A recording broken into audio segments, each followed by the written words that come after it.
We have got a huge announcement. Tommy, you want me to tell him? Should I tell it? No, I'll tell him. No, let me tell it. We'll both tell him at the same time. You ready? Saturday, February 10th. Me and Big Tommy Buns. We will be at the MGM Grand Garden Arena in Las Vegas, Nevada. One show, February 10th, 2024. Bert Kreischer and me, the two bears. Presale starts Wednesday at 10 a.m. And the code word is BEARS. Use the code BEARS to get your tickets before general on sale starts this Friday at 10 a.m. This show will sell out. Bert Kreischer and I together. If you're coming to the big game, bet on your team now and bet on your boys. We will see you there. I can't wait. This week on Two Bears, One Cave. Chicks yell out, me, Tom, too, at my shows. But when we turn the lights on, it looked like a basset hound. Oh, you're never going to be able to perform in Atlanta again. Promise? Wow. Like HBO is like, are you trans and missing a limb? Like, I've had my nipple bitten. Women will ask, like, can I grab your... I think we have very different fan bases. I'll trade you. 100%. Cheers. Normally, when you tune in, you're horrified to see my co-host and his disgusting face. But today, we have a treat for you. Ladies and gentlemen, it's the very handsome Matt Rife. We have a studio audience? There's an audience here, man. What? Oh, thanks for having me, man. Yeah, thanks for coming in. We were talking, and you're like, I thought we were podcasting. Did we talk for like 20 minutes before this? I know. No, I'm super excited that you're here. It's been, I guess it's obvious to say, but it's probably been a pretty wild ride for you in the last. When did things like really change? Because I remember, okay, I'll tell you, like, it's always from different perspectives. I remember, like, I was in a vehicle on tour, and my photographer was in the back, and he goes, you know Matt Rife? And I was like, yeah. He's like, yeah, you seen like his crowd work? And I was like, no. He's like, you haven't seen the clips? And I was like, the fuck are you talking about? I had no idea what he was talking about.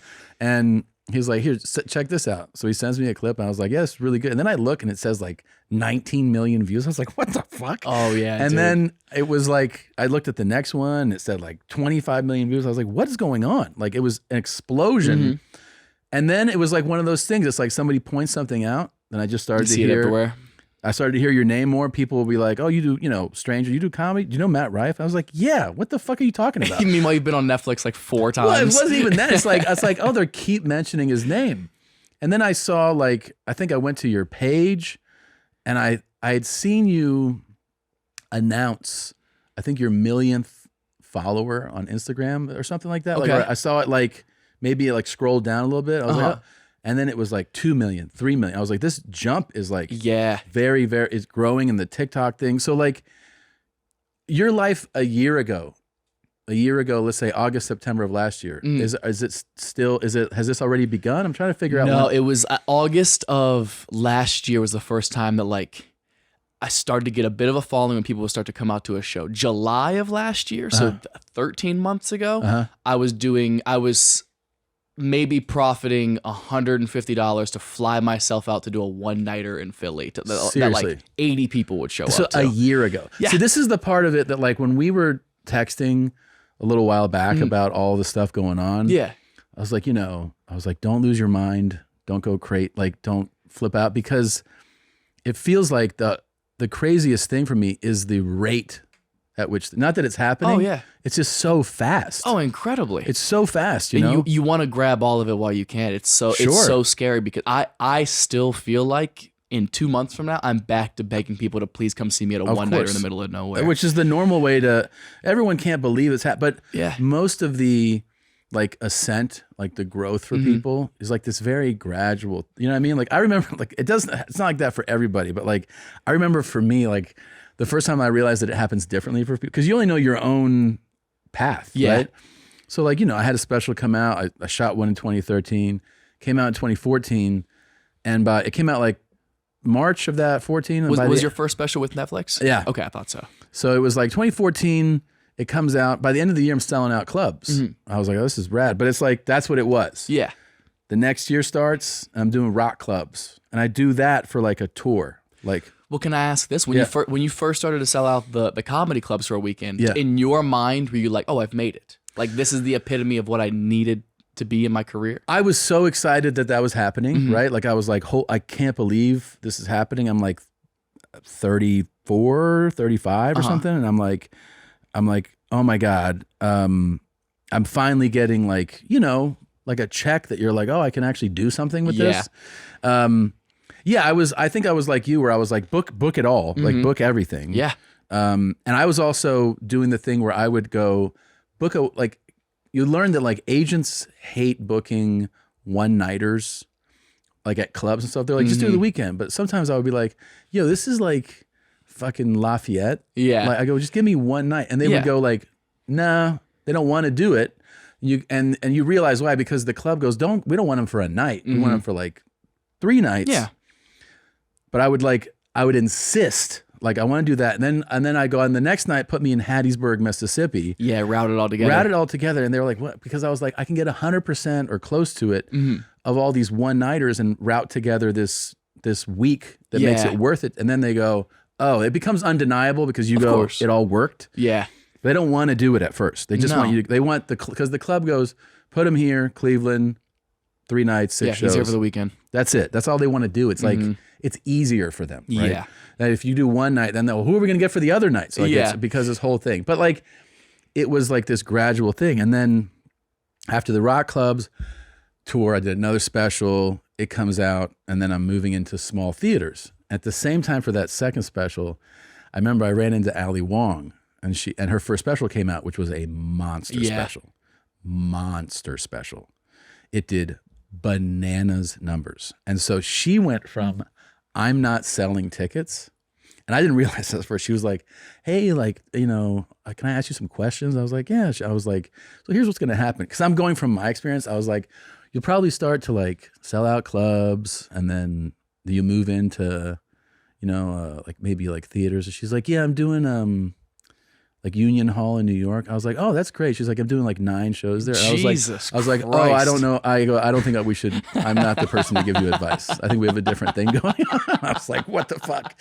She was like, yeah. Dude, she exploded, man. Exploded. I Now mean, she's up for like multiple Emmys for her new show. I mean, It's insane. yeah. And her people don't know that, like, so Allie she's open about it, so I'm not revealing. She doesn't like huge venues. Really? No. So like, she could do like a bunch of arenas. When she did San Francisco, which is her hometown, she, they were like, hey, do the Oracle Arena. She was like, fuck no. She did, the Masonic. It's an awesome theater. She did 19 there. 19? Yeah. Or like in LA. Too many. I know. She's like, no, she just parks. She's just like, I'll just take the family and hang out there for 3 weeks. Jesus. Well, that's I guess if you're just using it as a But she residency, likes, you can exactly. space it out. Did But she she do also 19 likes- in a row? I mean, like over the God course of damn. like probably a few days off. Wiltern in LA, great venue. 14, 15, yeah. Oh my God. Well, you're like, just do the fucking Staples. And she's like, no, because she doesn't like the show, which I get. Like, she's like, she's done big ones. She's like, she doesn't even like 5,000 seaters. She's like, see, I like the both extremes. I like a comedy club, and I like the bigger arenas. The in between is not my comfort zone for sure, because it's just intimate enough that people will still yell out shit. In my experience, the bigger theaters, like a 5, 6, 7,000 one, is big enough that nobody wants to look fucking stupid by trying to yell out and ruin the show. Or they know they're so far away, they don't want to ruin it. Yeah. And comedy clubs, I like it because it's so intimate that like I can dive into some crowd work if I really want to do it. Yeah. So how are you? Okay, we got a little sidetracked. No. So this is like less than a year. What are you feeling like with going from I'm making $150 to fly for a one-nighter to everybody knows your name, everybody's saying it, you announce a tour that sells out in 48 hours. I mean, you're turning down like, what does it feel like? It feels fucking exhausting, to be honest. It's the first time in my life that I ever had to realize, like, be careful what you wish for. Right. Because the reality can be so much harder than what you think your dream scenario is going to be. Sure. It doesn't feel real at all. It feels like I'm getting a lucky experience. Right. Which sucks a little bit. Like, I definitely don't get to enjoy it as much as I feel like I should. You're not be. like sitting in it yet, though. No, too. it doesn't like, feel like all of my friends are like, dude, you did the thing. Yeah. You made it. Yeah. As long as you don't fuck up, right, you're not gonna have to worry about money for the rest of your life. You're gonna be fine. pretty crazy. You'll be able to at least do comedy clubs for the rest of your life, no matter how bad it goes. It's kind of. I think about that all the time. Really? All the time. I mean, like I told my agent, I'm like, if I can stay, because I know that like the upper end of it, which is like the arena stuff that I'm doing, is a window. Like you don't do arenas for 20 years. It's a window. Yeah. So I'm like, maybe I get to do it a couple cycles, like a couple tours. I'm like, if I can stay in theaters for the rest of my career, meaning I'm like 60 and I call them and I go, hey, can you book like these theater markets? Yeah.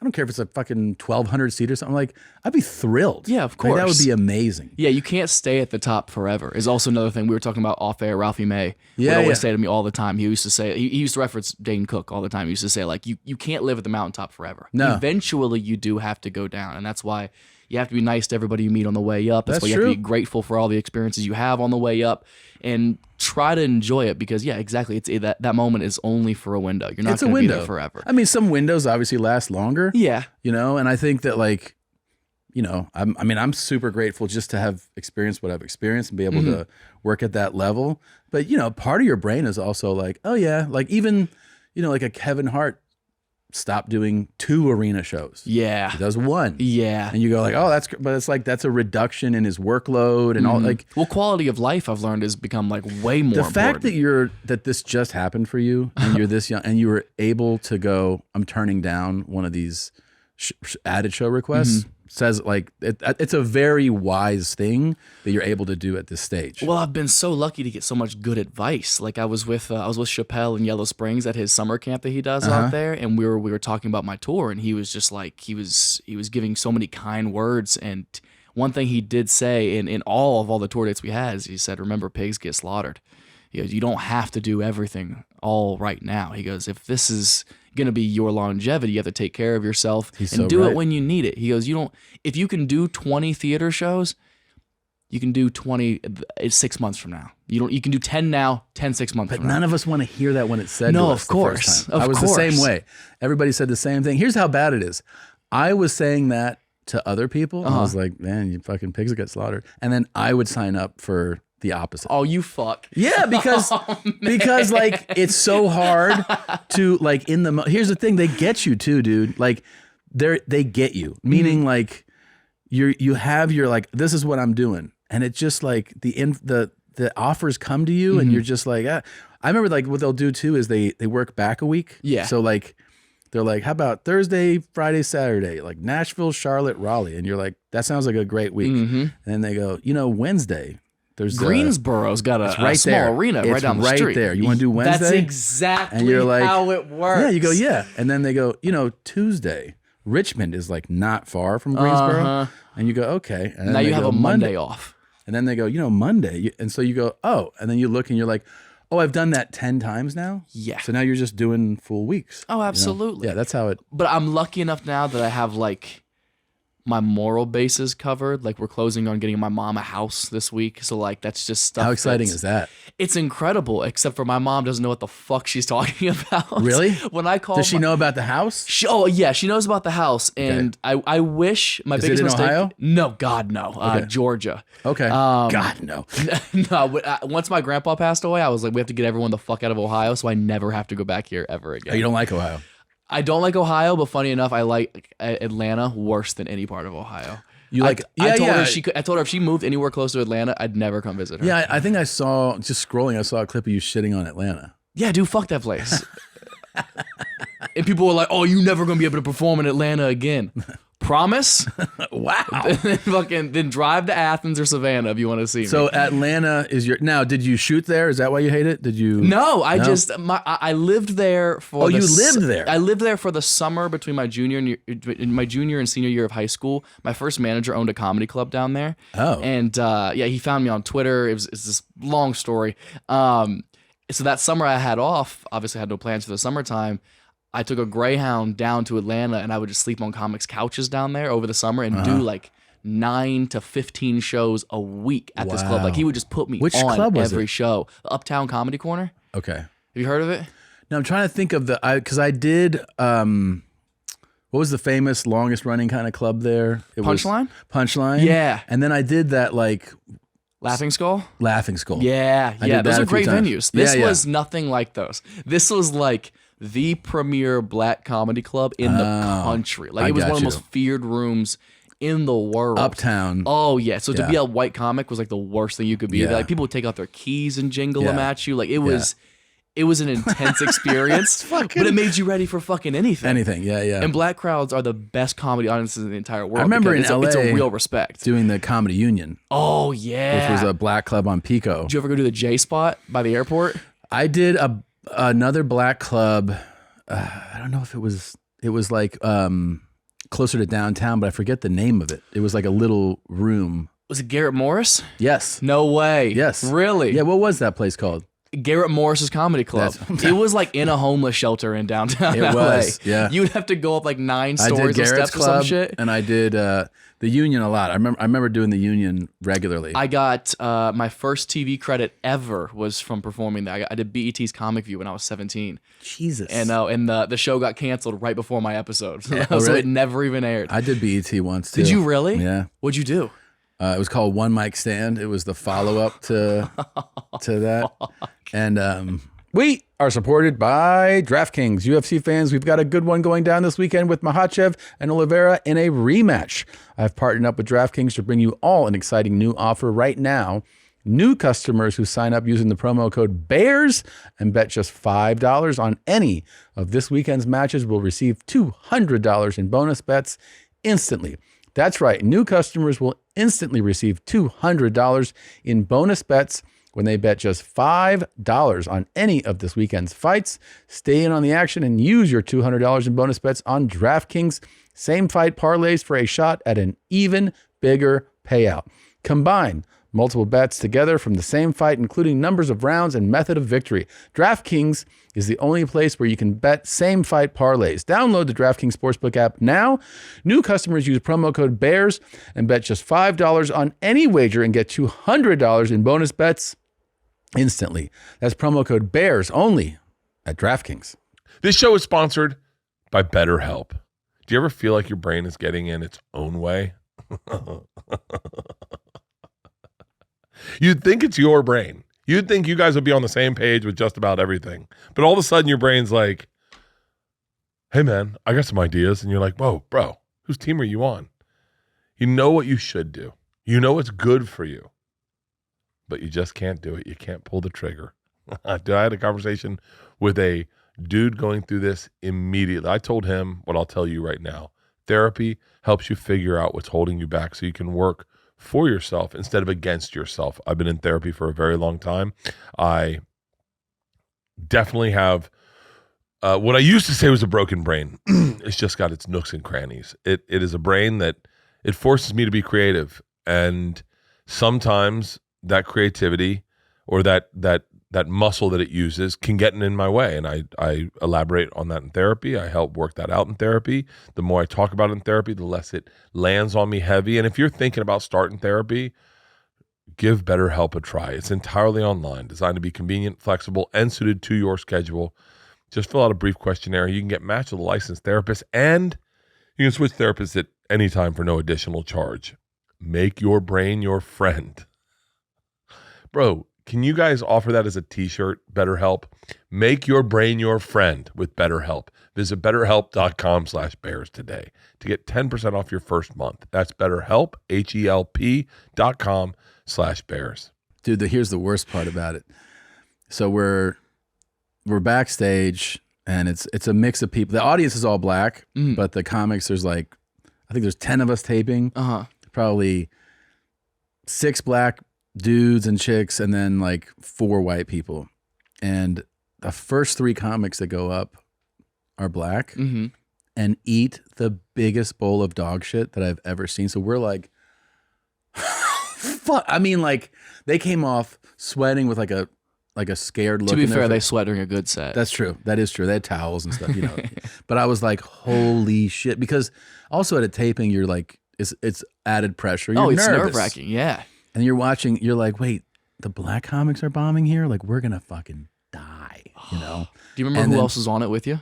white comic wise. Well, I remember that. Is her name Paula Bell? Paula. Yeah, Paula Bell. I believe so. Yeah. Look up Paula Bell. Is that? If it's who I'm thinking of, she's a beast. I've seen her murder. Yes. Yeah. So she goes up there. Man, I will never forget this. She's just like all of us watched 4 people eat shit. I mean, really eat shit. And she goes up there and is like, fuck you to this crowd and murders. She's Bernie Macs it. She absolutely. And she murders and I'm next. So I get the benefit of essentially it's almost like having, in this scenario, like somebody open and get the show going. And Yeah. I was like, can we get me out there right now? Of course. And they were like, yeah. And then I got out there and had like, a good set. And I was like, but she's the one that flipped the room. Like she flipped the room. Oh, I love that. And Kevin Hart was the host. Oh shit. Yeah. And it was like, he was, on his way. It wasn't like who he is today, but you saw like how charismatic this dude was. Yeah. And, he had like, he had that thing that people talk about movie stars like Tom Cruise having where like he talks to you and you're like, oh shit. Just Like captivating. so engaged with you. Yeah. Remember I said it before. He was like, oh, he's like, everybody's talking about you, man. And I was like, really? Like, I was like, no one's fucking talking. What are you talking about? Shut up. But he was like, you're selling you on it. You're like, oh, cool. Like he just, That's so cool. I'm sold glad. you on it. I'm happy to know he's always been nice. I've met him a Super handful nice. of times, and he has always been so kind to me. So nice. Yeah. Oh man, I love that you did BET.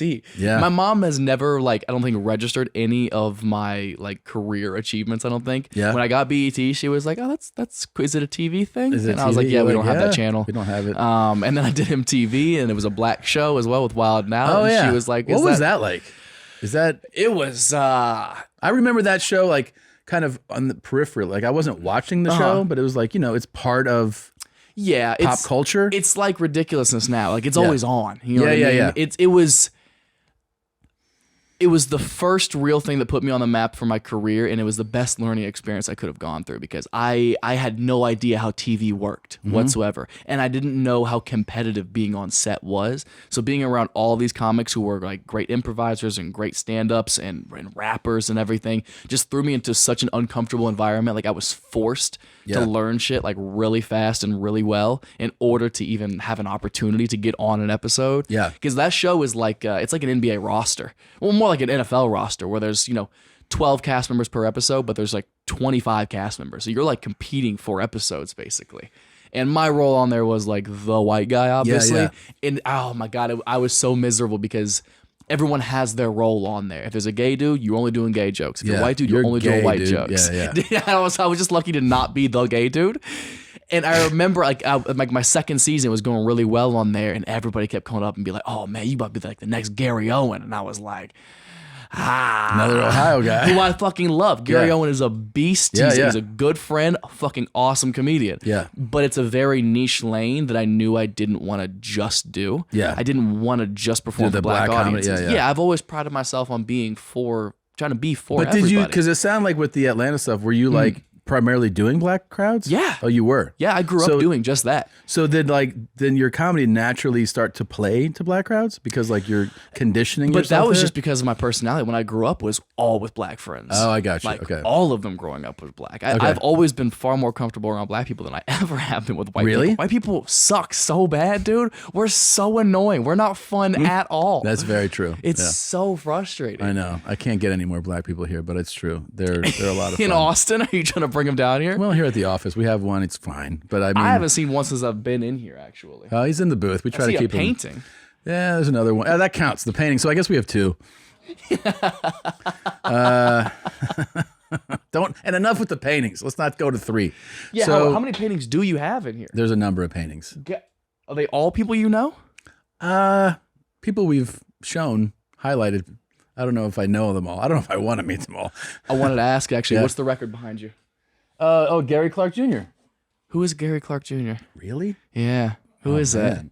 He's a very, very talented guitar player, singer, rock star. Like currently? Currently here, lives in Austin. Then from shout us. out to Gary Clark Gary Jr. Clark Jr. Also, Yeah. just so you know, black. Oh, thank God. Yep. Can you get him in for the studio? I would love to. I would love to have Gary Clark Jr. here. Yeah. Have you had any musicians on the show yet? Have we had musicians on the show? There he is. There's Gary Clark Jr. Oh yeah, He he's fucking black. rips, dude. Like if you see this guy play guitar, Is he from here in the South? is he from here? I don't know if he's from here. He lives here. The name does sound familiar. No, he's badass, dude. He's won Grammys and like he's What music do you predominantly listen to? predominantly Yeah. probably hip hop. Really? Yeah. Do you ever go old? Old? Yeah. Like how old? Like I'm really big. Your like, old might be just my current. Yeah, touche. I think like I'm a huge like 50s through 80s fan. Oh, really? Yeah, I love it. Like I'm a huge like Sam Cooke fan. Oh yeah, I love old sure. shit. I mean, dude. I grew up. My dad was a big Motown guy, so Really? Motown was like predominantly what he was playing in the car or like at his, at his house. Mm-hmm. Hold on. Oh yeah, Danny Brown, of course. So I guess not a lot of musicians have come on, but yeah, Motown was like huge for us. Everything from Jackson 5, Temptations, Diana Ross, like all that was all like the best. yeah, that's older stuff for sure. My dad hated hip hop. Oh yeah, so did my stepdad. He was like, that's one thing we're definitely different in. And I was like, okay. He was like, God, you like this shit? I was like, yeah.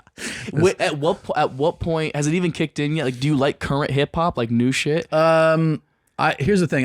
Bert and I were just talking about this. How you're too young for this now, but you, like in 10 years, you'll be like, oh, like you don't want to be the guy who's like, fuck all this new shit. Oh, I'm already there. Too. But so what happens is you do start to lean into that. It's also comfortable about the stuff that you like and came up. You're like, it's comfort, right? Yeah. It's like it's why people watch sitcoms for like the same sitcom. They're like, I know it. Yeah. It doesn't challenge me in any it feels nice. It's like a warm blanket. So music's like that too. Apparently, this is something that happens in the brain to most people, which is like after 35, you just are reluctant to start to keep taking in new stuff. So I try to make an effort to go like, okay, what's new? And a lot of times, sometimes my effort is 5 seconds. I'm like, fuck this. And sometimes I'll even like make myself listen to like a couple songs and like I'll find things that I like. The truth is what ends up usually grabbing me now is just something that's catchy as shit. You know what I mean? Like if a beat is like super, has a thing to it, you're like, oh yeah, and I'll download that shit right away. Yeah. As far as like, I mean, I don't want to get into there's new artists who are so celebrated. I'm like, I don't know what's happening. I don't know why anyone is talking about this. Oh, dude, it's my generation. Even I don't fucking get it at Really? all. Dude, that's the weirdest thing about me is the fact that I'm 27 and I live in this new world of all the new age hip hop and social media and all that. I fucking hate it so much, Really? Tom. Oh my God. The fact that I'm successful via TikTok blows my your mind. mind? For years, like Lauren Compton, whose podcast I'm gonna do. Yeah. For probably 2 years before I did TikTok, was like, you gotta get on there, you gotta do it. And I was like, never in a million fucking years. She was telling you? Oh yeah. So everybody was like, you gotta get on Shout there. out I was to like, Lauren I'd rather Compton. not. Yeah. And they were all Well, right. I was like you. I mean, yeah, I was like you. I was like, I have enough social media. Like when it was like, I remember Twitter and you're like, all right, Instagram. I like Instagram because I was like, yeah, I like photos and like I like that medium, right? Yeah. Videos, photos, great. Then I was like, you got to be kidding me. Another one? You want Another one? Threads?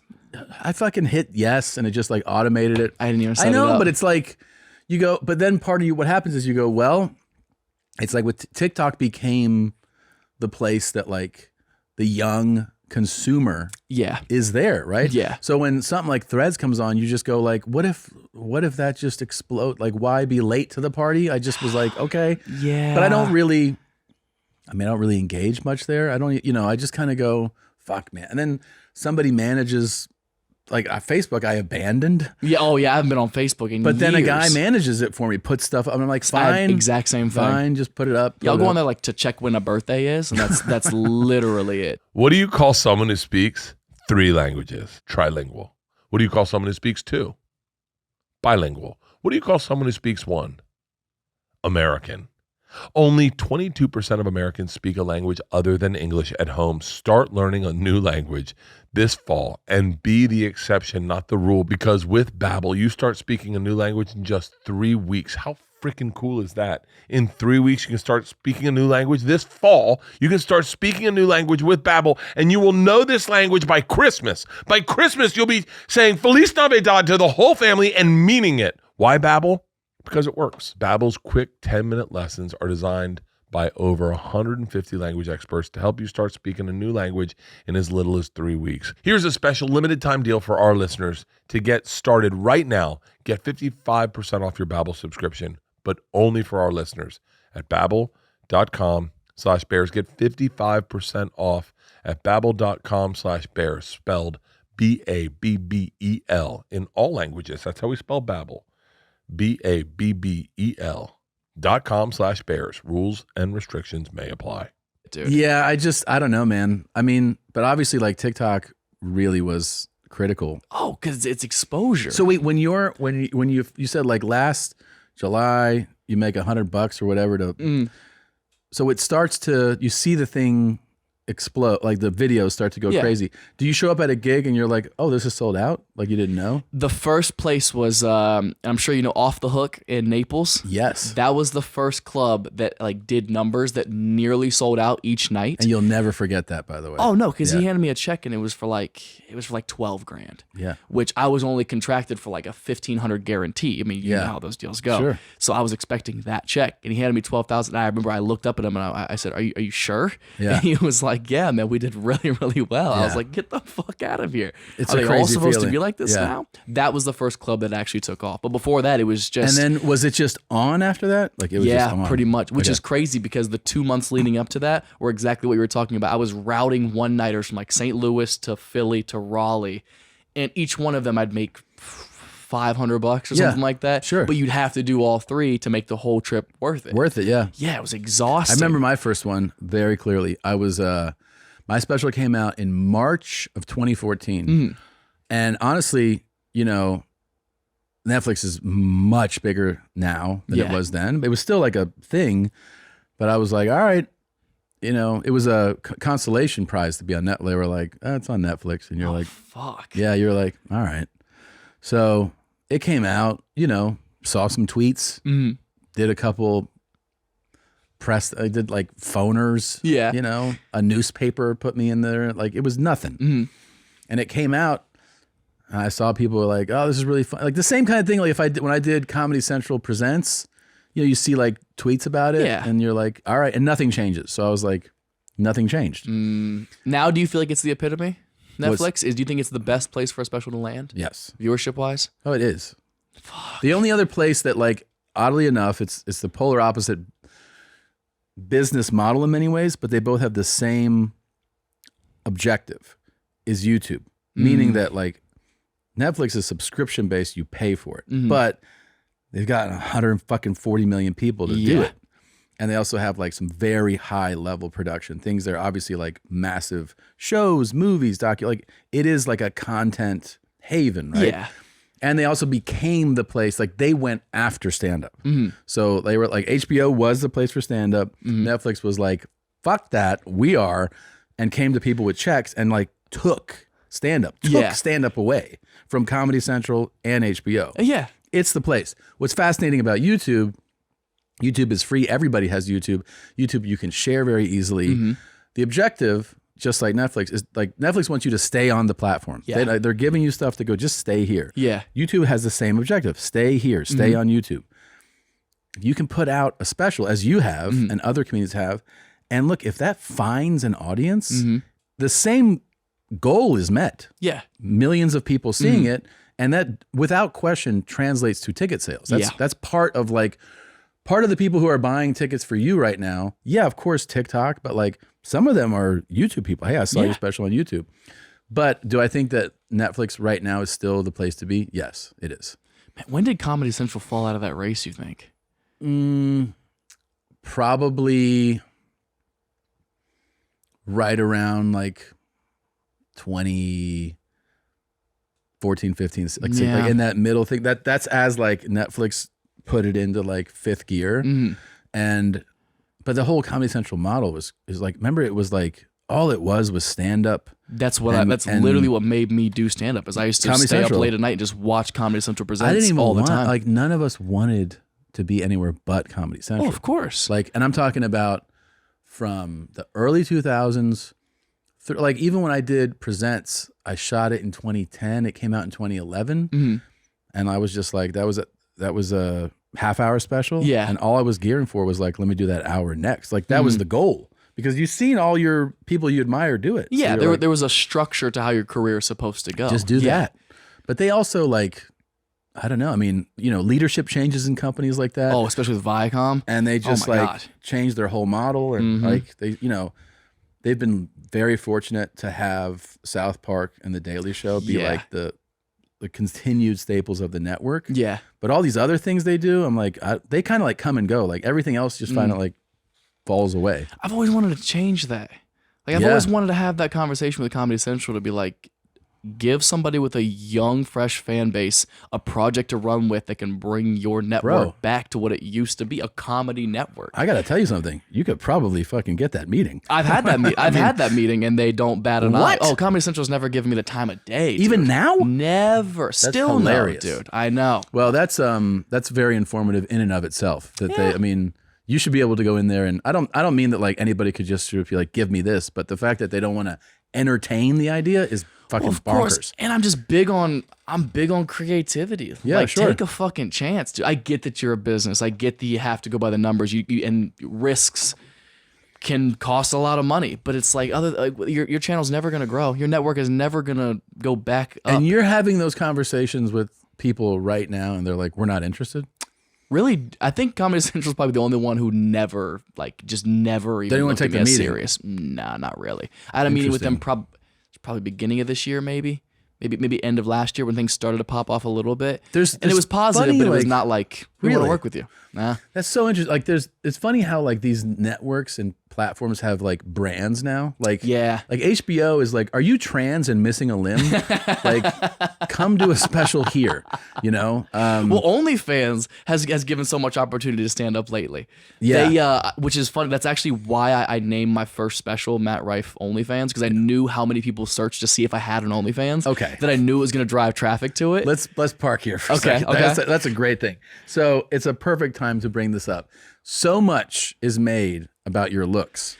Dude, so much it's is made insane. about it. One of the things I noticed, I mean, look, you're a very handsome young man. Thanks, man. I remember when all this happened, I looked at your Instagram, and dude, the comments under your photos are like, they're like, oh my God, he's doing it to us. Like I can't take this anymore. I'm like, what the fuck? And it's like girls tagging their friends. Did you see? And then the girl is like, oh my God, I'm dying over here. Like, I'm like, yo, Dude, it doesn't make sense to me either. well, but you're in the very small percentage of not just a good looking guy, but like it traditionally doesn't align with comedy, right? Like comedy, like the more flawed you are, people see it as a bonus, right? Yeah. Guy with like a missing tooth, belly hanging out there. Yeah. People are like, that's hilarious. It's visually comedic. It's yeah. comedic, and they like to see that guy say things. And like, if he complains, it's like that's okay, right? They don't want to see somebody really well put together. Yeah. They're like, well, what's up with your life is great. Oh, of course. Yes, they assume you have no problems whatsoever. You can't have problems. Traditionally, what you see in comedy, I think, is like you're always kind of telling, because there's a lot of women who are attractive women who sometimes lean into that. Yeah. And you find that like there's huge resistance to it. Oh, like of course. people go like, stop dressing like that. And it's not that like I feel like you should tell somebody what to say, but I almost like say that like I understand what they're saying. It's like you're wearing this form-fitting outfit, you're accentuating. It's like the guys are only thinking about what they're seeing. Yeah. The women are like jealous or hating on you. It's like you kind of have to like play against Yeah. those genetic gifts. Yeah. So like what's your position on like, that people are saying like, oh, we find you so attractive. What's your take on how to deal with that and do comedy? Well, I think when I was younger, I had to embrace it because it was the only thing I had that kind of made me stand apart, I suppose. That gave me some kind of leverage, I guess, or at least made people notice me. So like what? You're young and they're like, you're cute. And Yeah, so you go, oh, well, I'll play into the I'm young, dumb, and cute card, Okay, right? I got But you. then once you become 25, 26, 27, you're an adult, people stop caring about what you look like, at least in comedy clubs. Stop Right. caring about what you look like and how old you are, and more focused on what you have to say. Like, are you going to actually be funny? Yeah. So now I'm at this point where I kind of hate that I did that to myself because I'm put in a weird position of like, yes, I have this massive fan base that is predominantly women who are such a powerful fan base. Like, they're so supportive. And Sure. I mean, obviously, look at the ticket sales we did in 48 hours is insane.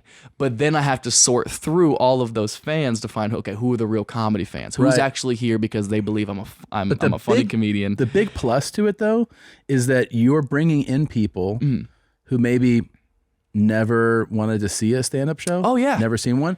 That is the big plus though, is that like somebody who goes like, oh, these chicks just think you're a good looking guy or whatever. It's like, yeah, but you got somebody to go, oh, I want to see this. This is stand up. And some of them are going to be like, I want to see more stand up. Yeah, absolutely. And that's a huge benefit to comedy. But it's a responsibility as well. Yeah.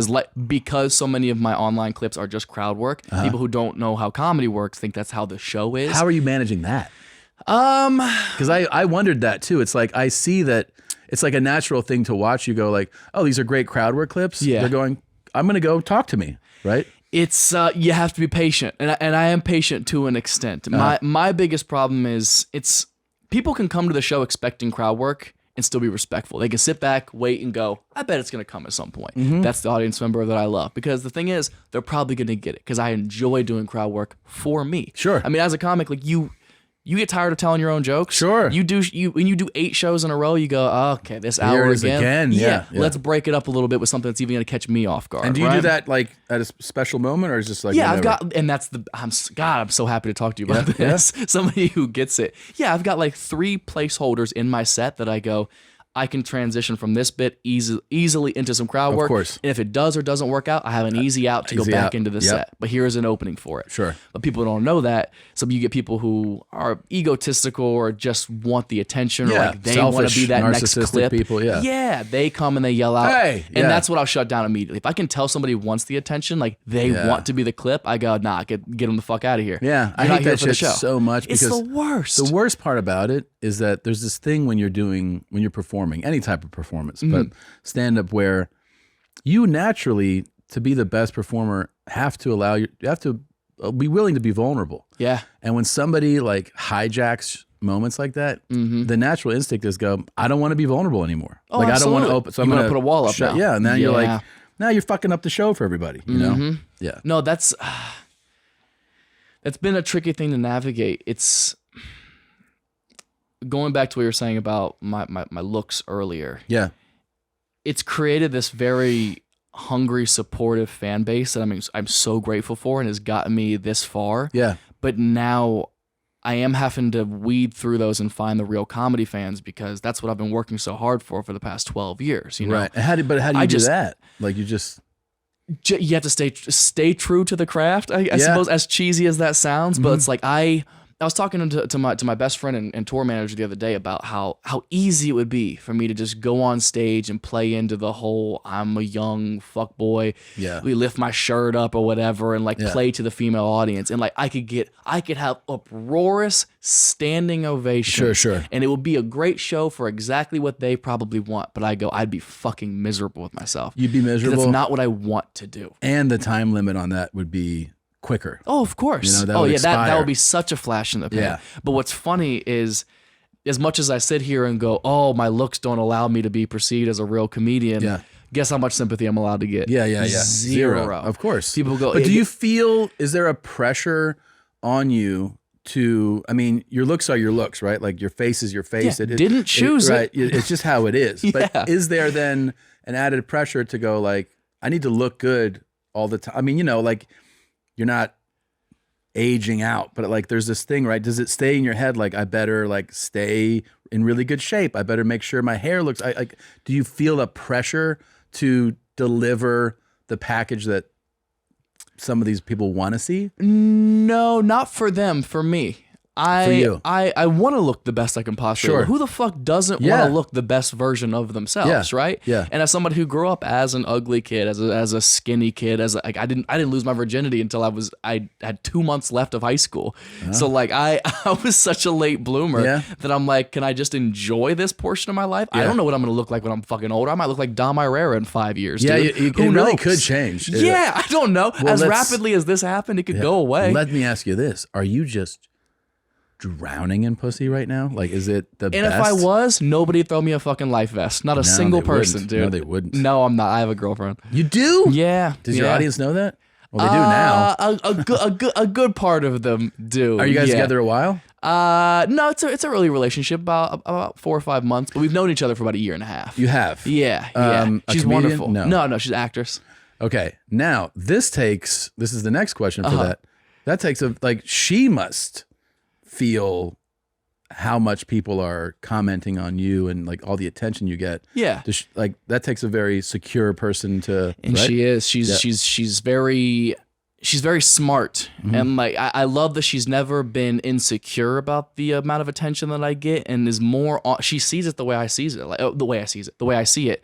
Like a girl will yell out in the middle of a show like "fuck me" or something wild that people yell out at these shows, right? Crazy. And a lot of girls will be like, you have girls yelling out to "fuck you" in the middle of the show. Yeah. I get off stage, she goes, "What the fuck's that girl's problem?" Yeah. That's so annoying. You're in the middle Yeah. of trying out this new bit that I know you've been Yeah. working so hard for, Yeah. and now she ruined the entire fucking thing. Yeah, that's a good girl. I love that she understands Yeah. that. I mean, does she love it? I'm sure she doesn't. Who the sure. fuck would? Yeah. But she's very calming and understanding, which is what I love so much about our relationship. And that's why Take you a long way.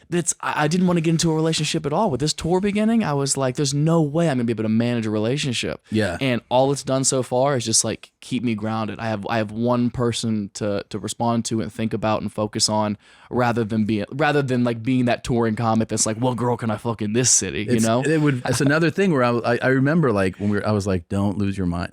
I meant things like this, It's like, yeah, you texted me and I was like, are you sure this is Tom Segura? Yeah. I couldn't. I was so happy that you reached out, man. That meant a lot. Seriously. well, I was happy for you. It's fun to like these things when they happen.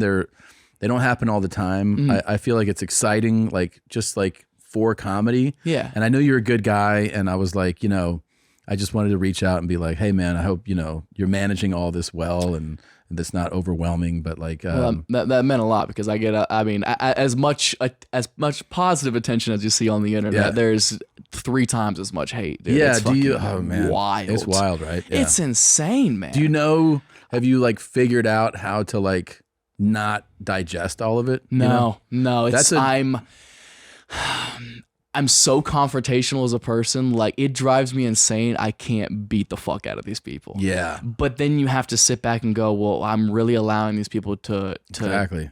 to determine how I feel throughout my day. You gotta like. And it's fucking pathetic. Exactly. You don't want to let them. I mean, nobody wants, regardless of the situation, and no matter how secure you are with yourself, doesn't feel good to know that many people don't fucking like you. Of course.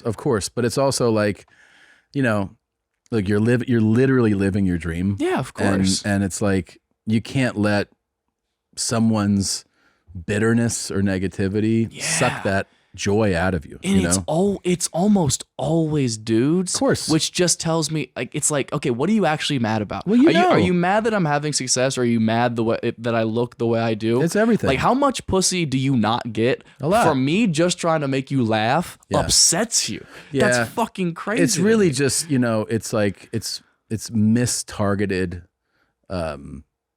emotion from somebody. Like they're just mad about something else and they found somebody they can go, I can put it over here, right? But like the funny thing is, it takes a while, and I remember this because like I remember like when you have no exposure, nobody's like you're the worst and you suck because nobody knows you. Yeah. All your feedback is like people who know you. Yeah. And then it's That's like how people get canceled 20 years later. yeah, it's like this gradual thing though, right? Where it's like that was great, everyone's just like you're great, and then like you get your first pop of some exposure and you get someone being like, you fucking suck. And you're like, Yeah. the first time you're like, wait, what? Like, it's so like startling at first. You're like, what are you talking? Like, you've never had someone do that. And I remember being like, I remember engaging people. What the fuck are you talking about? Yeah, all the time. Which is crazy because you would never do that in real life. No, of course not. If you see somebody performing on like the subway playing violin or whatever, even if you think it's garbage, you don't walk by and go, fucking kill yourself. No, I know. That's an insane thing to do. It's You what just keep the it pushing. anonymity of the internet provides you. You know, it's like, but it's the same thing. It's like, you know, people talk about the way that we talk about someone in the car in front of you. Damn, that's a really good You know, point. it's like the car in front of you, and you're like, what if we were walking? Yeah. And the person's walking, like, you would never. That is a really good way to look at it. You wanna instinctually blame the internet for that false sense of security. Yeah. But no, you're right. You do it in your fucking car. And you say the most heinous things. Oh yeah. You fucking piece of shit. Like, You'll call a white person the N-word like 8 times. most of the time. Yeah, every morning. Yeah. Every morning. When I get here. Yeah. But my favorite thing is, as much as it's usually dudes who give me shit, they have the most fun at my shows. Of course, dude. My favorite thing is to watch the audience throughout my show because it's all the same. It's predominantly women and then boyfriends who weren't going to let their girls they come were like- alone, right? Yeah. So every guy's like this at the beginning of every show. Every girlfriend's like this. And then about 20 minutes in, every girlfriend is like, Yeah. and every boyfriend is like, Yeah. all right, I actually fuck with what he's talking about. Yeah. I'm like, dude, just give it a chance. I think we have very different fan bases. I'll trade you. I'll Bro, trade you. I have this thing, like, I meet sometimes people after shows and they'll be like, the guy will be like, yo, can I get a picture? And I'm like, yeah, sure, man. And then he's like, babe. And she's like, I'm good. Dude, I get the complete opposite. I'm I good. get the husband being like, I don't want. They'll pay for the meet and greet and then be like, I don't want a picture with him. She wanted the photos. By the way, just so it's clear, chicks yell out, fuck me, Tom, too, at my shows. But when we turn the lights on, they look like a fucking basset hound. And we cut the lights. it It has happened. Dude, I've had like bras thrown at me on stage. Like people bring signs and shit to shows now. They yell out the craziest things, and I'm just like, you wouldn't do this at Hamilton. No. You wouldn't yell out in the middle of a musical number and be like, "Eat my pussy." It is like- somebody would stand up and be like, "Hey man, shut up, Thomas Jefferson's black right now. I'm getting a Hamilton, history eat my lesson." pussy. That would be amazing to be at that Hamilton show. I'd be like, oh my God. It's crazy though that, you know, because you don't really think about this, that like we usually see, and we've learned, especially in this era, do not objectify a beautiful woman, right? Yeah. Like people go like, do not, your thought might be this, but you do not say that to that woman. But it's so interesting that like, you're in this very unique position where you get objectified. Oh yeah. And people say wild shit. Like no one feels bad for you. I'm not saying Not that, a single person. But it is a crazy thing to experience Yeah. that people are saying that to Oh, you. dude, I've had my nipple bitten. I've meet and greets, my ass grabbed all the time. Women will ask in front of my PR people or the meet and greet people who run all of it. They'll ask like, "Can I grab your dick in the photo and stuff?" And I'm like, or I'll be on stage and somebody will be like, "Take your pants off." I'm like, imagine if Amy Schumer was up here and somebody was like, "Let's see that clit." Like see your you clit. just couldn't do it. Yeah. Show me your clit. Yeah. Just challenge her to a thumb wrestling competition in the middle of the fucking show. That is crazy, dude. That is It's- crazy. It sucks. Yeah. It's so annoying. But it's like My God. that is my price to pay for having an overwhelming fan base. Yeah. I'm But gonna again, have to. that came to you in a year. Yeah. That's the part that I'm like, that's why I'm impressed, honestly, Matt, with like how you've managed things because, you know, 27 you're a young guy and, you know, this came to you in such a short time and you're managing. I mean, if I were you, I'm 27, I'd be like, I'm gonna get AIDS on this tour and I want it. I want AIDS. I would make it my mission. And like, if you don't have AIDS, don't even try to fuck me. I'm weak by the third show. Oh my God. Fuck. Yeah. It's like, you know, it's wild, dude. It's a lot, but it's what you ask for. It is what you ask and for. look, I'm just telling myself like if I can just get through June of next year, Yeah. be as tired as you want for the next 9 months, and after that you can just do things the way you By want the to way, do them. I was looking at my tour, the tour that I wrapped up, and it was daunting. You know, it was overwhelming, and I ended up just going like, I think the way to approach it to get through it is just week to week. Yeah, you You can't have to look at it broad. You can't look at like what's in 4 or 5 months. You got to go like, what are we doing this week? Yeah. I wish I was taking more time to enjoy some of the stuff I'm doing. Like we're doing 6 shows at Radio City Music Hall. Three nights. So 2, 2, and 2. Wow. And I know each of those nights, all I'm going to want to do is get off stage for the first show and go, oh, let me just breathe it all in. Of course. You know? And then I'm going to go, nope, I got to go do another one right after this. Yeah, and that's then be what, so tired by the time it's all done, you don't want to do anything else. one of the things you have the ability to do, because like we didn't have it much. Man, sometimes on the road, when there's like a scheduled night off on the road, it's the greatest thing. Meaning like we're doing shows Tuesday, Wednesday, and all of a sudden you go schedule Thursday, nothing, but then shows Friday, Saturday, Sunday. Yeah. It became like, I think we had like 3 like that, you know, just like randomly, but it was such a relief to be out there, but have nothing to do. I love that. Yeah. That's what I'm doing for all of September, because I'm doing like 3 back-to-back full weeks, basically, leading up to my special I'm shooting in September. And we have like 1 day off in between each city, and I can't wait to just be in a different town with no responsibilities. With no response. It's a great And thing did to you do a bus? Yes. We're doing a bus in October. I'm so fucking excited about it. Did you pick your bus out already? Yeah, they're like they built it new. Nice. Not as expensive as you might think. We're getting it wrapped. I think OnlyFans Are you is a buying it sponsor or for chartering it. No, it? just charting it. Yeah. OnlyFans is gonna wrap it. They are? Oh yeah, dude. This bus is gonna look like Bang Bus for sure. Pretty excited about it. Dude. Yeah. You're freaking. I've only been on the bus.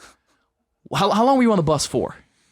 What do you mean how long? Like for the whole tour, were you on it for like 6 nights? I mean, obviously you come back in between some shows. But yeah, I mean, I had the bus for from August of 21 until through December of 20. So like the only time I didn't have the bus was I did my international leg at the very end. That's what we're doing. That's why I stopped it, you know, when that, and then I had, so this year I did Australia, New Zealand, South America, and Europe, and no bus. You know, How was New Zealand?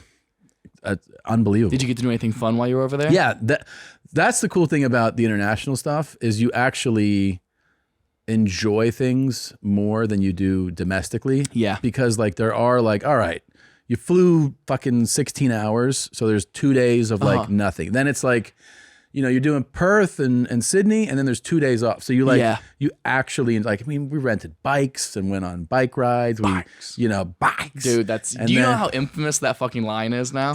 I'll hear it walking down regular streets, dude. It's pretty crazy that I still get every week memes and like photos people send me. They're like, look at all these bikes. And I go, yeah, I know.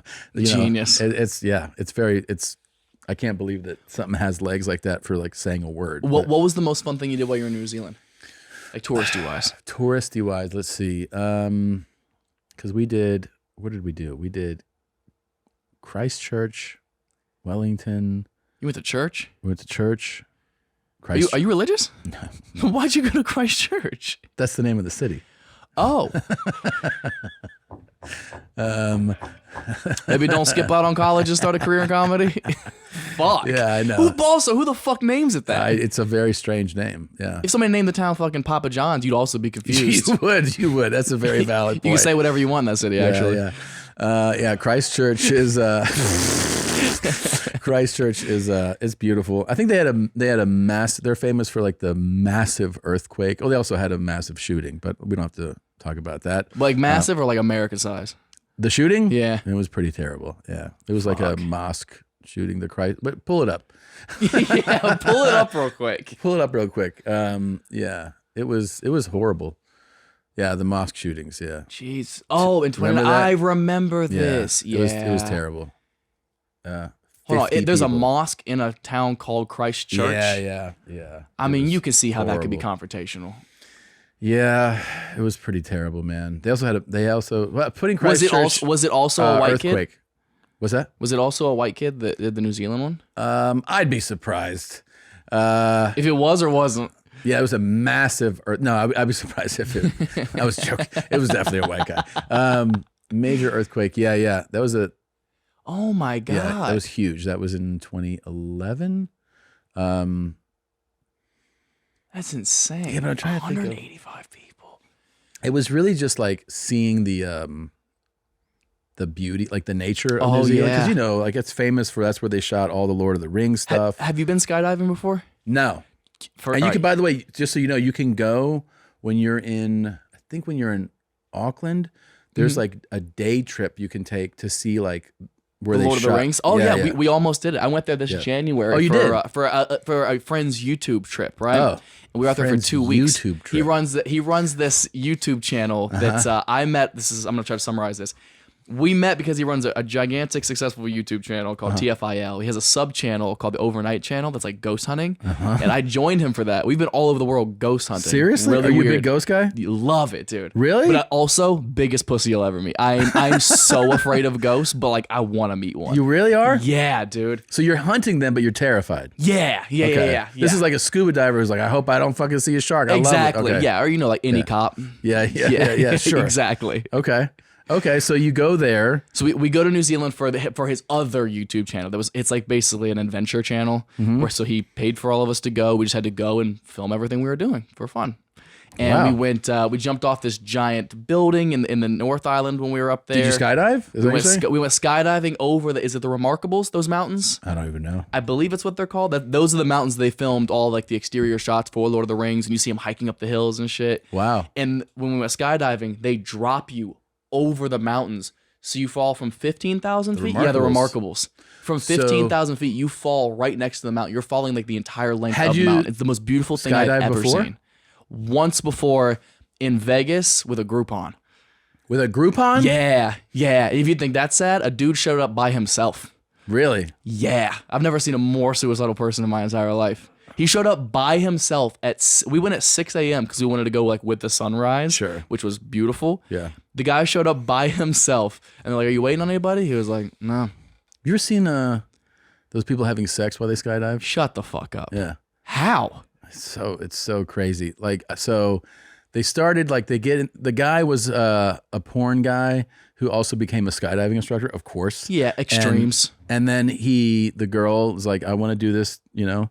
So they start banging in the plane to like get ready, you know, for it. Of course. And then jump out and like they are banging in the air. Yeah. Is the aim to bust before you land? I think so. According to the guy, he's like, she came like 5 times. You know, like, I'm like, I think it's called a heart attack. Yeah, I think she thinks it's an aneurysm. But yeah, I think it was finished before you get that. I don't know. Do you think you could do it? Well, no. Really? Well, I think I'll tell you why I don't think you can actually, because when you go sky, the harness cuts off all the circulation to your dick. Yeah, I mean, it like, hurts so bad. So he was on the back, obviously, and yeah, I don't know, dude. It seems preposterous. There's videos of this. Yeah.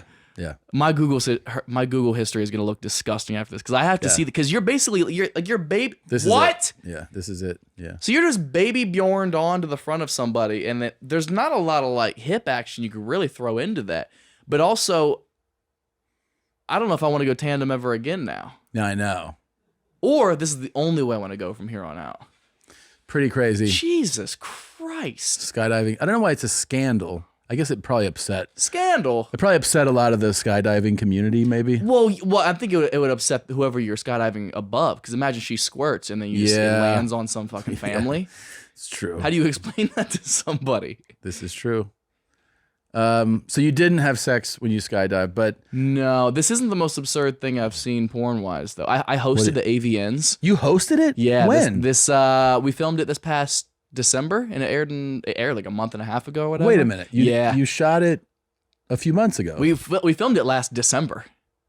Okay. Like right before Christmas and New Year's, I believe. Oh, I got you. Okay. Yeah, I think that's when it was, or very beginning of January. How did that come about? Like somebody over at Showtime was a fan, and they usually have a comedian host it. Yeah. I've known that for years. I've seen so many comics do that. You're gonna see. I've seen so many award shows. I've gone every year. I've never missed it. Avid audience member. Yeah. Somebody just hit me up. They're like, "Hey, we want like a new hot young host to bring some young energy to it." Yeah. And I was so excited. Yeah.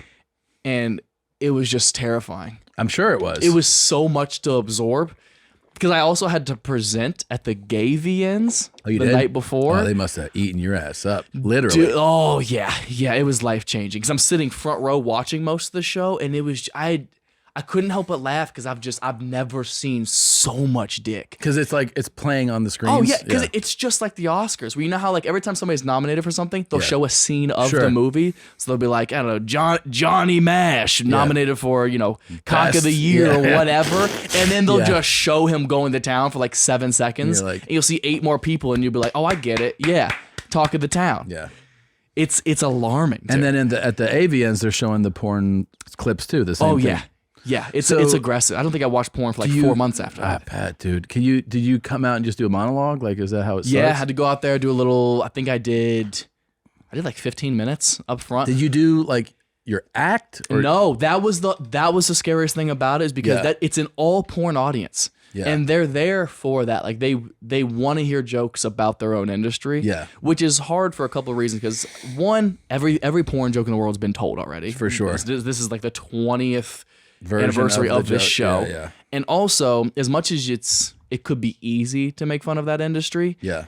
You have to be respectful, because like this is their night. Like to them, this is the Oscars for them. So like as much as you want to poke fun, you have to be a little respectful. So I mean, finding that line to walk was really fun but scary, because there was no place to test the material. What'd you do? 15 minutes of untested material. Seriously? Yeah. Wow. So you just like came up with it and then go, I'll just do it here for the first time. Yeah. I was like, we'll just hope this works. And I'd say 90% of it did. I was so lucky, so nervous, but so lucky. Didn't sleep with a single porn star. Everybody was like, "Oh, you had to fuck just everybody." Yeah. I was single at the time too. Dude, I was so offended. When like the show was over. When the show was over, I went to the after party and everything. When I tell you nobody really talked to me at all, I go, "Oh, it's fine. I was single. I was open to whatever might have happened." Sure. Maybe 2-3 weeks go by, I just start getting hit up by so many porn stars being like, where were you that night? We all wanted to fuck you. And I was like, I couldn't have been more available. I was there. I was looking for y'all. Yeah. Never found me. Didn't have any fun whatsoever. Good to note. Yeah, it's not what you think it is at all. Yeah, that's surprising. That is surprising. It was fun though. I remember I did at the Improv in Melrose. They were like, do you want to host this porn, like the Vivid? Oh yeah, the Vivid Awards. No, like the Vivid Improv. It was just like Vivid Night at the in Melrose. Okay, I mean, this is like 2000. They would do a night. Yeah, it was like their. So I'm like, what do I do? And they're like, well, you show up, and then like these 2 girls are gonna go on stage with you. I was like, all right. I mean, look, it was like they were nice, they're porn stars. And so like they did like essentially like presentation kind of stuff, but it was, it wasn't like worked out. It was kind of sloppy, you know what I mean? Like, well, yeah. I mean, you ever watch porn? It's like it's never rehearsed. No, it's everyone's first take. And I was like, all right. And then I fucked up in that I was like, first of all, I was pretty inexperienced. I mean, I'm like 4 or 5. I don't really know, but I was doing like disrespectful shit because I thought that's Yeah, you thought they'd be in on it. I was like, here's fucking Janice, who has traded her stardom for her dignity. Give it up for, and then she was like, oh my God. I was like, that's a funny transition, right? And then I was like, this chick from the hit series, If the Balls Fit, Suck 'Em, which was a real name, the title of the. I looked at her. I was like, real class act, I'm sure the whole fam's proud to go give, let her take the money. She was like, oh no, dude, they take it so seriously. But I was also, I mean, to be fair, I wasn't like trying to be a dick. Yeah, I was trying to be funny, of course. And I'm like a few years into stand up, and I go like, I think this is the way to do this, like kind of punch. But it's such a specific demographic that you're going to. You don't know how to navigate that. You don't know if they're in on the jokes or if they take it too seriously. The funny thing is that after all these years, we've had like porn people do bits for like our live shows. And I don't think there's a more respectful like group of people that like come to, like when they come to, like they'll hit me up. Hey, we all want to come to the show. And I'm like, oh, like, you want tickets? They're like, oh, no, they always like, we bought tickets. Oh. And if they meet you after shows, it's always like the most polite, thank you so much. Do you mind if we take a photo? We had the best time. And because it's usually like Vegas or something. Yeah. And they're all like, they've done bits for us that like, it's a it's not what you expect for that industry, but they are amongst the nicest people that I've met are people from that industry. Oh, I love that. It's true. They really are. Do you have a worse group that they come to shows? Family? Oh, man. God, is there anything worse? I wish I could trade my family for a bunch of porn stars. I mean, you can. I mean, yeah. I mean, no, it's the worst. Can. They really fucking family just, they just like, they don't understand that you're working. I think that's the thing is that those adult industry people are like, this is this person's work. Yeah. Oh, but like I can't stand when my mom comes to a show and I'm doing like 5 minutes on fingering or whatever, and I have to be like, but also like moms and family members are like, where do we park? And you're like, I'm at this show. God. Can I come in? I'm at this door. They don't know anything. I want to sit here. Can I come over here? Where do I get a drink? When are you? Can I? And you're like, dude, like that I'm actually. This is my job, right? Like, so really, really funny, quick story. When I think I might have still been 15, maybe just turned 16. So like my first year doing stand up. I cannot believe that you're one of those. There's like 5 people I know of who were like that. Insane, and most of them are still alive, so I like my odds. When I was about 15 or 16, this is before I ever met him, really. I was a huge Ralphie May fan. Yeah. And he was coming, I lived in Columbus. He was performing at Hilarities in Cleveland. And this at Twitter, on Twitter, this is at the time when Twitter was so accessible, you could reach anybody. Yeah. So I would just tweet to Ralphie May. We would go back and forth sometimes. And I was like, hey, I see you're going to be at Hilarities. I've heard of this thing called a guest spot. I'd never done one before, but I was like, could I do that? And he was like, yeah, you know what? You're around the same age as I was when I started out. Like, come on down. Yep. And it was in like 3 weeks or something like that. My mom and my aunt were who were going to go with me to drive up. That's about a 3-hour drive. So I get their perspective. But they made me ask so many questions. What time do we need to be there? Where do we go? Do we need to buy tickets? Do we need to reserve tickets, reserve seats, and all that kind of stuff? That eventually he said, hey, man, this is just too much. Let's rain check this for later down the road. And he canceled my guest spot because my mom made me keep asking. So, and I kept telling her, like, don't worry about it. It's gonna be fine. Yeah. And she just made me ask so many questions. But now you get it. You get it. I fully get it. I'm like, just show up. Just show up. Somebody will come to find you if you get lost. Yeah. Stop It'll be fine. Asking these fucking questions. Dude, it's so ridiculous. My grandma came to my show in Bend, Oregon. Have you done the amphitheater out there? In Bend, Oregon. I don't think so. It is. Have you been to Bend, Oregon? I don't. Fucking beautiful. Really? You will love it. I promise you. I think I've obviously done Portland. I've done Eugene, University of Oregon. Oregon. Yeah. But I don't think I've done Bend. If you get a chance to go out there, it's a beautiful town. In the summer and winter, it's 2 totally different towns. It's beautiful. They have a gorgeous amphitheater out there with the best sound system I think I've ever witnessed in my entire life. Yeah. My grandma came out there, and I was drunk on stage, which I never do. I never drink when performing. You're talking about fingering girls and your grandma's yeah. I talked about how my grandpa said he fucked Rosa Parks in the front of the bus. Oh my It was like a God. whole thing. Yeah. It was like I was doing all this ridiculous, stupid stuff. And she comes afterwards and it was like, I loved the fingering joke. And I was like, shut up. Please don't stop listening to my show. It is crazy. It's so uncomfortable. That you think of like whenever you see an old person, you're just like, they're sweet and they're old. And you don't know if that old person was like the blowjob queen just a few years prior. Oh, for sure. Yeah, they're like, I've swallowed so much cum. And you're like, yeah. Oh my God. Dude, really? I hear stories all the time about how my great-grandmother was like the biggest whore in the world. Really? Your great-grandmother? My great-grandmother, who only died maybe, I'd say 7 years ago, if that. From fucking. Yeah. Probably. Yeah. She was... She had dementia really bad to the point where she didn't remember her husband or none of my family members. Yeah. And we would go visit her in hospice, and she would like flirt with me. Really? Oh yeah, dude.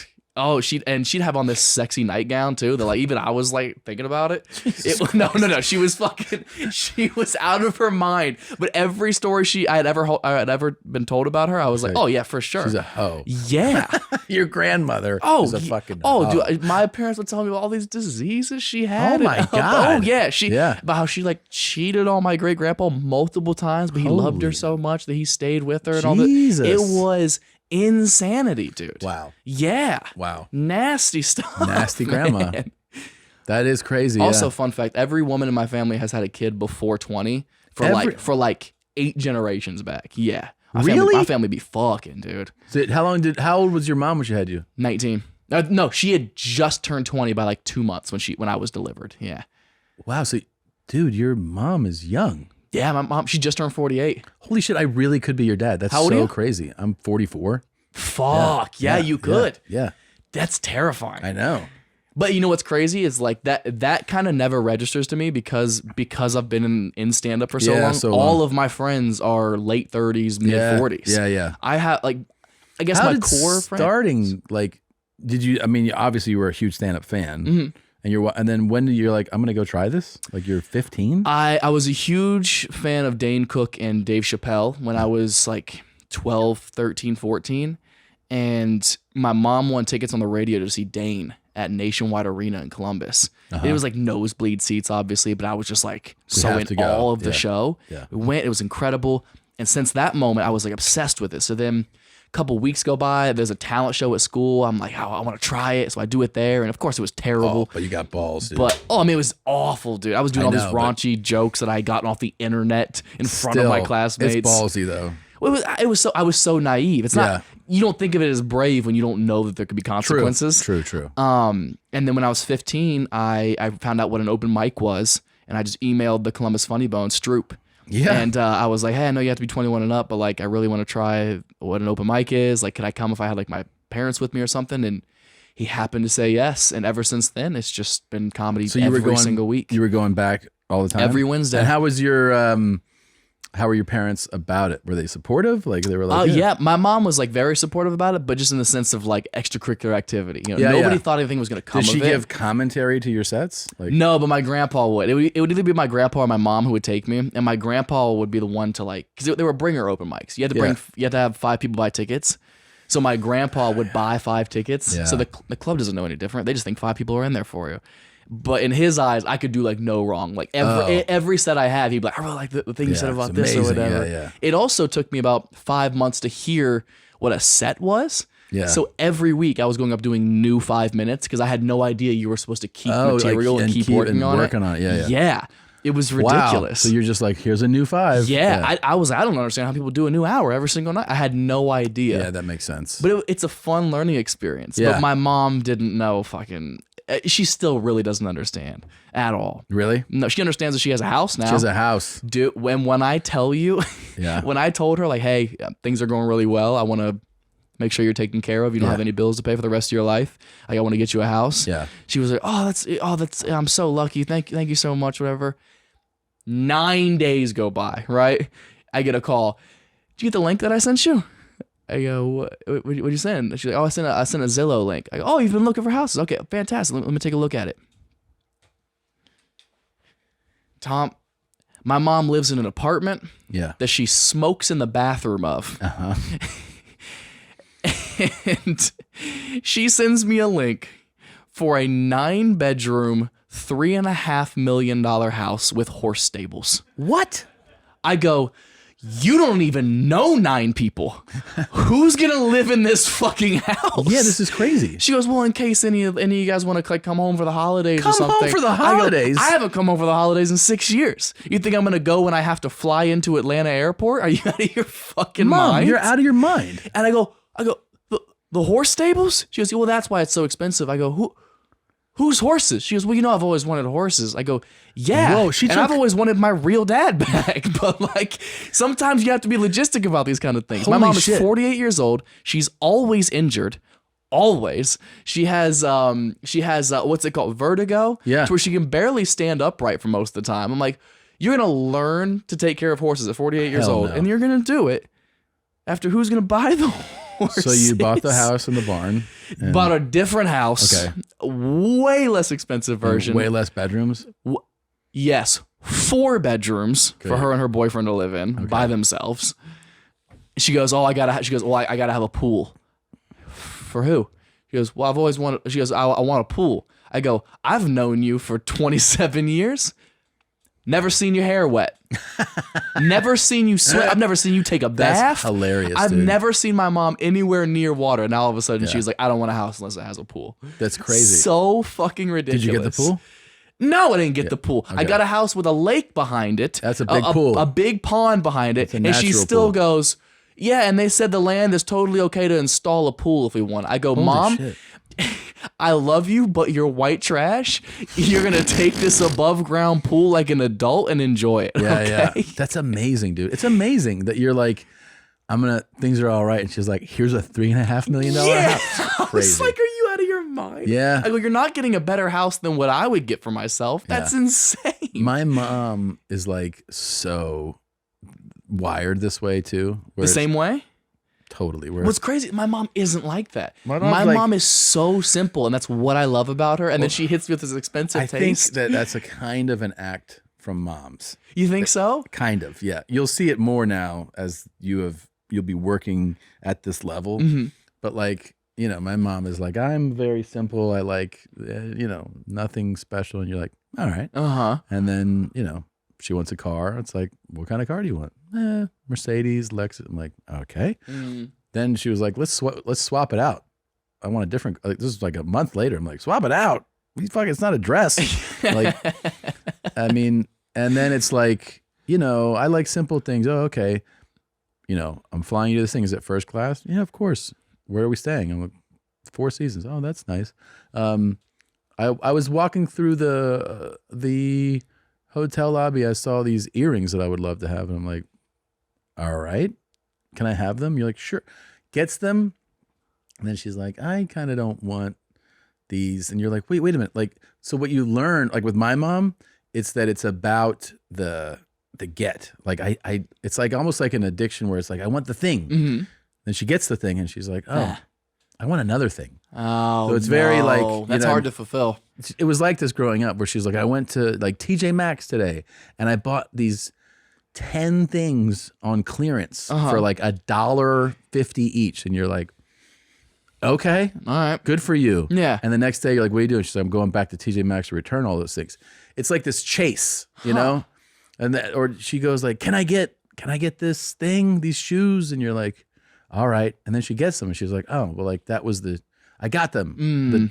Now like the dopamine kind of fades away, and she's like, I need like a new check. You know what I mean? So yeah.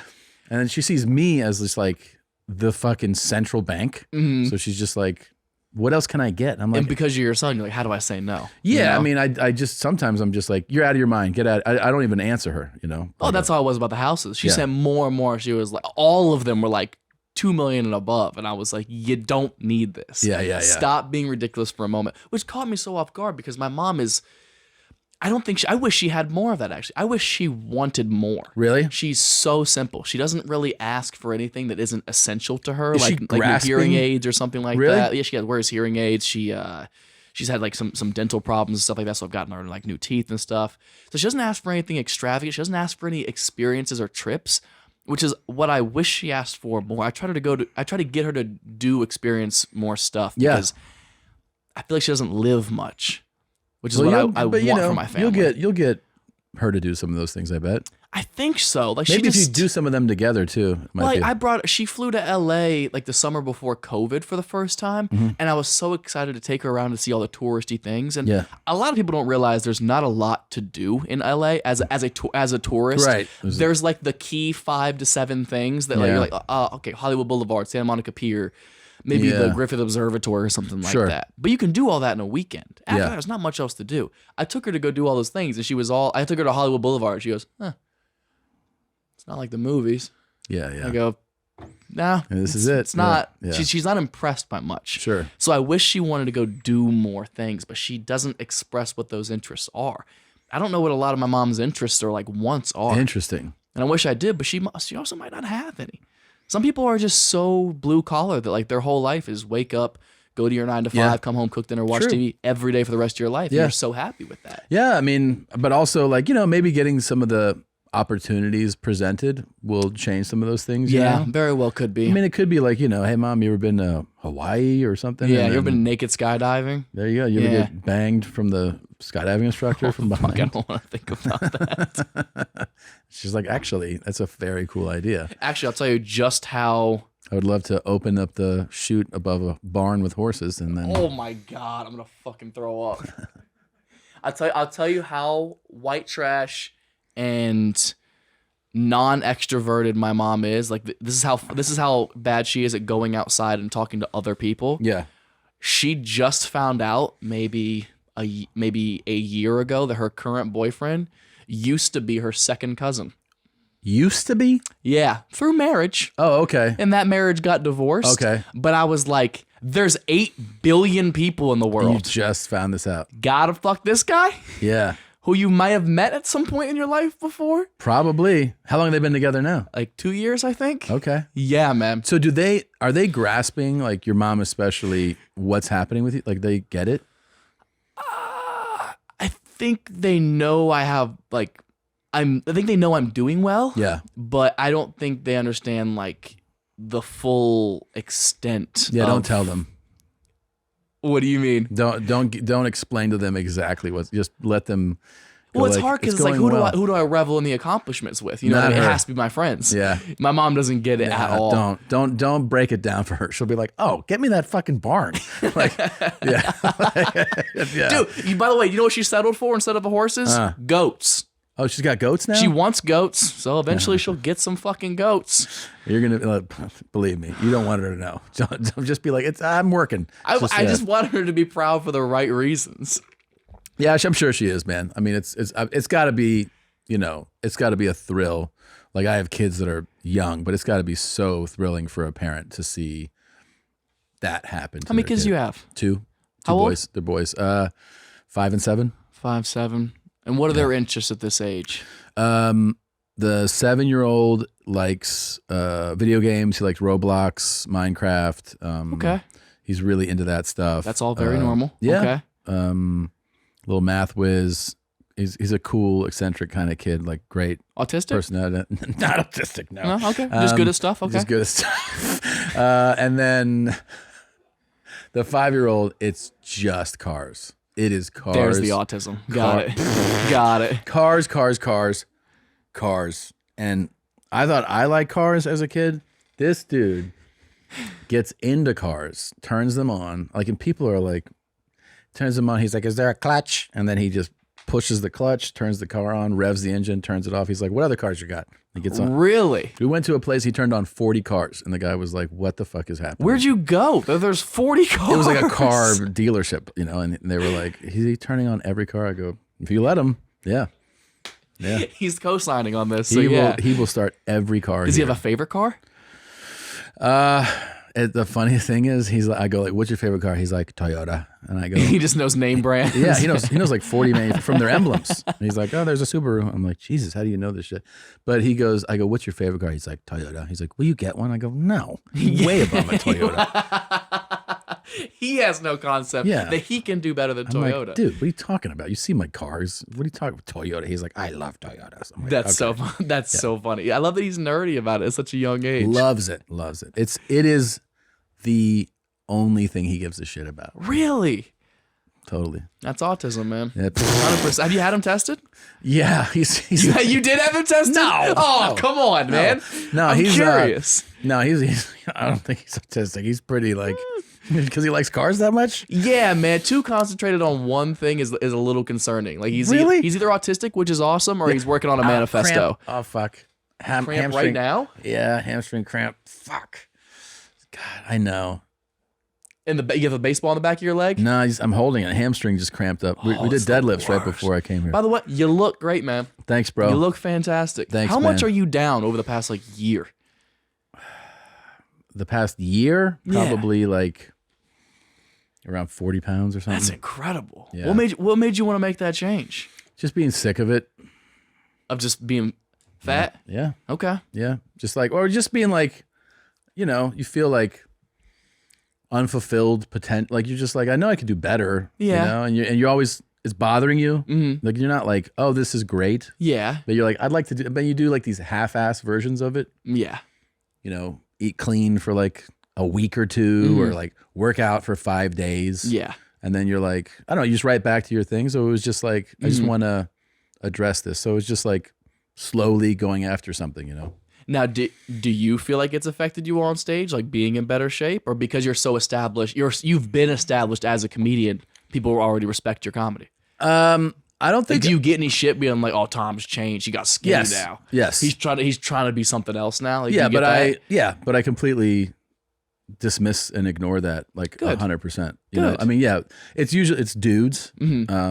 Which is insane. Yeah, they go bring back Fat Tom Why? because they go like that's when I found you, or that's what I liked you more than you were fun. I'm like, this is nonsense. You know? Because of the way I look? That's I mean, that's insane. it's nonsense. I completely. I mean, I'll never entertain it. I don't pay any mind to it. I don't respond to it. Oh, you're better than I am, dude. Really? I'll copy and paste tour dates in a comment section and be like, "Pull up, pussy." Like I'll do. I'm waiting to fight somebody at a venue. I can't fucking wait. Okay. Cannot fucking wait, dude. You gotta let that go, dude. I know that's me being 27 and egotistical, but it's just I can't stay. I threatened to fuck somebody's grandma one time. For talking I shit DM'd her. because she said some shit to you. The grandson said some shit to me. What'd he say?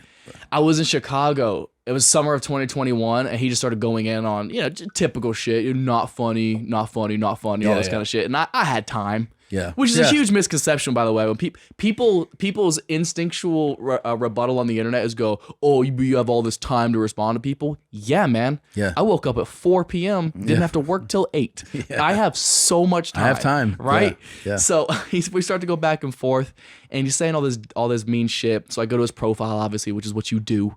Yeah. When you have an online beef, you go, I gotta find some ammo. Yeah. And he had posted a picture with his grandma, and I was in Chicago, and he also happened to be in Chicago. So I DM'd his grandma like the nastiest, freakiest shit I could think of, like trying to smash. Like I was like, I'm gonna come in your IV, like the nastiest shit I could think of. Yeah. Like deliver some deep dick pizza, whatever Chicago puns I could think of. Sure. And he was fucking livid. Yeah, dude. He was like, I'm gonna fucking find you. I'm gonna fly to one of your shows. And I was like, cool, I'll buy you 2 tickets, one for you and your grandma. Just come through, dude. Yeah, his grandma sometimes never it's- answered it, but I was like, I wanted his family to know that they raised They a can get fucking it too. pussy. Yeah. I did one time. A guy was like you're fat or something. So I went to his profile, and the picture was him and his mom. Oh. And his mom was a pretty big lady. So I just wrote to him. I go, "Is the pig in your profile your mother?" And he wrote back, "LOL." And I was like, "Is that a yes?" And he was like, "Yeah." And I was like, "So you have you're dishing this out, and that's the fucking person that bred you Mommy fucking issues. Yeah. a literal fucking animal." Yeah. So I don't know. That was fun. Dude, the courage of people on the internet is of course. fucking And they don't want unbelievable. any of this. I'll tell Nah, you that dog. right Show them. now. Show them what happens. What's up, dog? You don't want this It's shit. nuts, man. Just trolls that live at home talking the most amount of shit. Of course. But that's what I'm saying is that people say whatever, like all this stuff. I don't know, dude. You got I'm focused on all these other things. Yeah. And I go I really don't have time. I don't even want to entertain it. I'm like, okay. Yeah. gotta go. I don't know. I don't know why I can't. You will. You'll let it go because it's going to be the more you're working and the more opportunities you get and the more things you have going on, you'll realize you have less time and less interest in responding and engaging. It just makes it hard to navigate who you want to be, I think, because if so many people think you're this and expect you to be this, Let me ask it's you really this, hard though. to not turn into that. Let me 'Cause ask you go, you this, well, if you're though. gonna think I'm an asshole anyways, why don't I just be an asshole? But if I'm being nice and you already think I'm an asshole, you're having this incredible success, right? And then you think about like Taylor Swift, Tom Cruise, somebody with an enormous following. Mm-hmm. I mean, if someone's like, Taylor Swift, your music sucks, do you think that she's like, I need to fucking engage this person? yeah, No, right? Why? Because she's like, I have better things to do. I'm doing a stadium tonight and then Yeah. another one tomorrow. And I'm like, I'm focused on my work. Hey, Tom Cruise, your movie sucks. Okay. yeah, I have fucking 5 more in production coming. Like, there's a point where you're just going to be like, yeah, I'm a pretty busy guy with a lot going on. yeah. And if you think I suck, God bless. I got things to do. I think it's just scary how much power those kind of people do have because there's a subculture of cancel culture. Like getting canceled is due to something you did or at least allegedly did, right? Right. But there's a subculture of people who you didn't do anything wrong, but people just don't like you enough that they go, let's all collectively get together. If we all just talk about how much we fucking hate this person so much, it'll spread. I'll give you an example of that, and it's really not fair, and I'm guilty of it. Is like I met John Mayer the other night, right, at MSG with Chappelle. Yeah. And I'd never met him before. I wasn't the most familiar with his music, but all I'd ever heard Great was that watches. he was a douchebag. Oh, really? I had heard he was an asshole and a douchebag the entire time. So my impression of him without knowing him was I was like, This guy's I an- heard he's yeah. an asshole. Like I don't Yeah. know if I want to meet him or whatever. And he came up to me and was the nicest guy ever. Yeah. And I was like, holy, I immediately felt such guilt that I had any kind of preconceived notion of him Yeah. whatsoever. But I realized, I was like, that shit spreads. People not liking you is contagious, even if there's for no reason whatsoever. And that's the kind of stuff that could make its way to not just regular people who are going to come out, who were thinking about coming out to shows, and then somebody told them I was an asshole, and they go, oh, well, then maybe I don't want to spend the money to come see him. And that can make its way into studio heads and networks. But and they can go, I tell you people here, people something? don't like him, so I'll tell you something about that though. You have zero control over that. Zero. You have zero control over what people say about you, especially when your profile grows and is at a large. You have zero. Here's what you do control: who you are as a person, how hard you work at your craft, how you treat people. Yeah. Like those things you do control. So if everyone's like, Matt's an asshole, he's a cunt of a person, blah, blah, blah, and you're like, you know what? I'm nice to people. I treat people with respect. Then you know that narrative is a false narrative. And the most you can do, best you can do is ignore it and keep being a good person, keep treating people well, Yeah. keep putting on the best shows you can put on. And that's who you are. You're not who people say you are. You know who you are. Yeah, I think I need to focus less on how can I get everybody on my side and get You everybody to can't. like, rather than just being like, okay, if I have, let's say, 16 million people that follow me on TikTok, I have 16 million fans Crazy. on this thing, right? Yeah. Why don't I just focus on pleasing those people who have Just- given me the career that I've had? I mean, it's like, you know what? When people are like, you suck, I think the thing to really think is you go, there's some people that think I'm pretty great. And guess what? I'm going to play to them. Yeah, I'm going to play to them and enjoy this experience with Yeah. them. And these people who are like, you're the worst, be like, all right, there's a whole bunch of other people. I hope you find someone you enjoy. yeah, And then just, enjoy what you have. yeah. The only thing I've been focused on is like I would love to get more guy fans, and they're Yeah. coming in. They're trickling in slowly gonna but come surely, in, and I man. love it. I'll send some your way. Paul, for the love of God, Send some of that hot tail over here. Matt has a Netflix special coming out in November called Natural Selection. Yeah. You're going to shoot it in... I'm shooting it end of September 22nd and 23rd in Washington, D.C. at the Constitution Hall. Yeah. Amazing place. So Amazing. excited, man. It's so cool. Very happy for you. Happy you, for man. all your success. So much going on. Don't lose your mind. Don't get AIDS. Have fun out there. Get your mom those horses. and Fuck no, dude. no, it was really fun. Thanks for coming by today, dude. It was a great time. Thank you, man. It was great to chat with you. Yeah, I Thank hope you. we do it again. All right, see you guys next week. Bert and Tom, Tom and Bert. One goes topless while the other wears a shirt. Tom tells stories and Bert's the machine. There's not a chance in hell that they'll keep it clean. Here's what we call two bears, one cave.